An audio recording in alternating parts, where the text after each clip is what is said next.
Well, we're very fortunate to have been entrusted with a nice collection of statuary from a garden in Central Ireland. And this is a collection that I first went to see in the 1980s, which really does date me a little bit.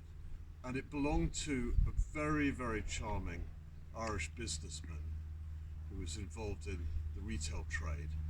And he was an absolutely wonderful man with a true Irish twinkle in his eye, but also a very, very good eye for antiques.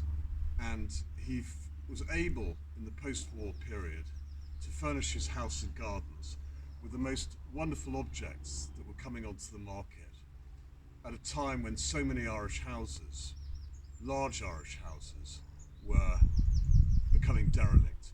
And it's worth at this point putting this into perspective in terms of the concept of the Great House, as it was called, in Ireland.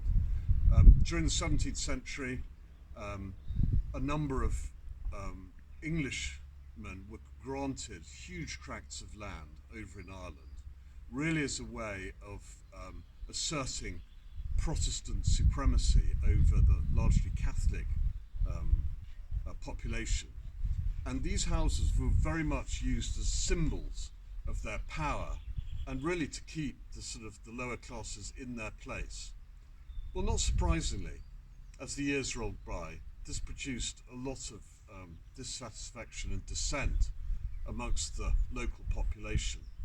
And from the 19th century onwards, with the growth of the Irish nationalist movement, a lot of these houses were attacked, and unbelievably, at the height of the Irish nationalist period during the 1920s, between 1920 and 1923, 199 large Anglo-Irish houses were burnt down.